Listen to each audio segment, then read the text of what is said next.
नमस्कार। आधी आबादी बात नारी की में आपका एक बार फिर से स्वागत है। मैं हूं विनीता। हर बार की तरह इस बार भी हम लेकर आए हैं महिलाओं से जुड़े कुछ ऐसे मुद्दे जो देखने में भले ही आम लगे लेकिन होते हैं बहुत ही खास। साथ ही आपको रूबरू करवाते हैं कुछ ऐसी खबरों से जो कहीं ना कहीं रह जाती हैं हम सबकी नजरों से दूर। तो इस बार हम आपके लिए लेकर आए हैं किस तरह की दिक्कतों का सामना करना पड़ता है एक माँ को अपने बच्चे के पहले एडमिशन को लेकर। इसी मुद्दे पर बातचीत करेंगे जानी मानी शिक्षाविद अमिता चुग से। फार्मेसी विद मैनेजमेंट जैसा फील्ड किस कदर लुभा रहा है लड़कियों को, स्पोर्ट्स जैसी एक्टिविटीज में भी किस तरह आगे बढ़ रही हैं लड़कियां, कुछ संस्थाएं एक छोटे से इलाके में शिक्षा देकर लड़कियों को किस तरह कर रही हैं सशक्त, और देखेंगे मार्केट में आई ज्वेलरी की नई रेंज किस तरह बन रही है महिलाओं की पहली पसंद। आज लड़कियां काफ़ी करियर कॉन्शियस हो गई हैं और वो ऐसा करियर ऑप्ट करना चाहती है जो मार्केट वैल्यू के हिसाब से उन्हें बेहतर फ्यूचर दे सके, और यही वजह है कि आज फार्मेसी विद मैनेजमेंट जैसे कोर्सेज को वो अपनी पहली पसंद बना रही हैं। लड़कियों को फार्मेसी जैसा फील्ड शुरू से ही खासा लुभाता रहा है, लेकिन बढ़ते कंपटीशन और मल्टी स्पेशलिटी की डिमांड रखने वाले इस ग्लोबलाइज्ड वर्ल्ड में भी लड़कियां खुद को बेहतर साबित कर सके, इसके लिए आज वो प्रेफर कर रही हैं फार्मेसी विद एमबीए जैसे कोर्सेज को। फार्म का जो कोर्स होता है वो 3 साल में हम कंप्लीट कर रहे हैं। उसके बाद हम लोग मैनेजमेंट फार्मा फील्ड में कर रहे हैं। तो जब हम मैनेजमेंट करते हैं तो हम लोग इंडस्ट्री में कैसे दवाई बनती है, क्या होते हैं, वो मैनेजमेंट एस्पेक्ट्स भी जानते हैं। तो उससे फ़ायदा क्या होता है कि हमारे पास फार्मेसी की नॉलेज तो है ही, और साथ में मैनेजमेंट कैसे करते हैं तो फार्मास्यूटिकल कंपनी के लिए हम ज़्यादा यूज़फुल है। एमबीए के साथ इंटीग्रेटेड कोर्स बी फार्म जो 3 साल में हम कंप्लीट कर लेंगे प्लस एमबीए, और जब हम इस फील्ड से निकलेंगे तो एमबीए मतलब हमें कंपनीज़ में जाके और पोजीशन हाई रहेगी, क्योंकि हमारे पास एमबीए की डिग्री है। ऑफिस में जाके we can go for a manager post, कोई हमें candidate as a manager perspective दे सकता है। It's beneficial in the sense we save on 1 year in the B Farm, and since we are getting to do MBA in the combined course, it has given us an increased opportunity to interact with the industry right from the time we start with the graduation course. Pharmacy में MBA के अलावा लड़कियों को engineering में MBA जैसे courses भी provide किए जाते हैं। साथ ही समय समय पर लड़कियों में बेहतरीन मैनेजरियल स्किल डेवलप करने के लिए वुमेन एंटरप्राइज प्रोग्राम भी चलाए जाते हैं। साथ ही वर्ल्ड क्लास इंफ्रास्ट्रक्चर और वेल इक्विप्ड लैब और लाइब्रेरी भी स्टूडेंट्स को दी जाती है, जिससे वो फील्ड में कर सके अपना best perform. Ours is a research based course, so we get a lot of exposure into technology. We get to meet a lot of scientists and industrialists as well.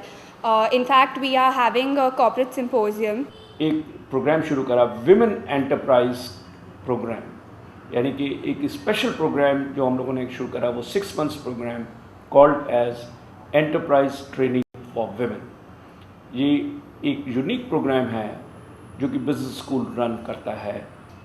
इस प्रोग्राम के अंदर middle class urban women को के जो business ideas हैं उनको साकार करने में सहयोग देते हैं, बिज़नेस एजुकेशन देते हैं, और इसके साथ साथ जो बैंक्स हैं या सिडबी है उसके साथ टाई अप करके उनकी फंडिंग सपोर्ट भी करते हैं।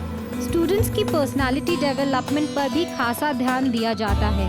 इसके अलावा इनकी ट्रेनिंग और प्लेसमेंट में भी किसी तरह की कोई दिक्कत नहीं आती। वहीं लड़कियां अपनी बेसिक क्वालिटीज़ की वजह से इस फील्ड में भी अपना बेस्ट परफॉर्म करती हैं।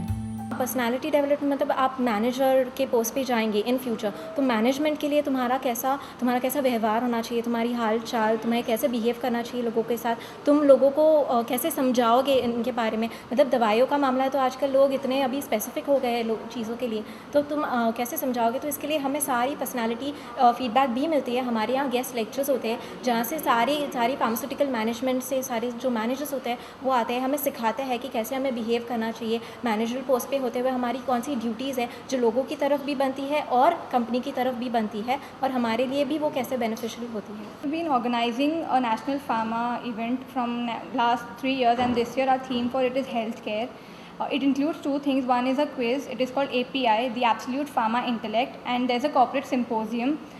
In this, actually, what we're doing is we are calling people from the pharma industry and the healthcare industry so that we can interact with them. कि दवाई का जो रिश्ता है वो स्वास्थ्य से जुड़ा हुआ है, और उसमें कोई भी गलती ये काफ़ी हादसा पैदा कर सकती है। तो इसलिए इसमें ये देखा गया कि लड़कियों का जो इन्वॉल्वमेंट था प्रोफेशनल लेवल पे वो उनमें ज़्यादा एक्यूरेसी थी, ज़्यादा सिंसियरिटी थी, सीरियसनेस था, एक प्रतिष्ठान के प्रति उसमें बिलोंगिंगनेस था। तो इसकी वजह से एम्प्लॉयमेंट में भी अगर आप देखेंगे तो 60 to 70% जो लड़कियां हैं या लेडीज़ है वो काम कर रही है, और उनके द्वारा जो काम किया गया वो एक उत्कृष्ट लेवल का काम है और उसका रिजल्ट भी काफ़ी सेटिस्फैक्ट्री रहा है। और इसीलिए पिछले 20 साल से अगर आप फार्मेसी कॉलेजेस में भी देखेंगे तो लड़कियों का जो प्रवेश है वो ज़्यादा है, उनकी मेरिट की वजह से, उनकी सिंसियरिटी की वजह से और उनके लगन की वजह से। फार्मेसी के साथ एमबीए कर रही ये लड़कियां एक बेहतर प्रोफेशनल बनने की तैयारी कर रही हैं और उन्हें इस काबिल बनाने का काम कर रहे ये संस्थान काबिले तारीफ तो है ही।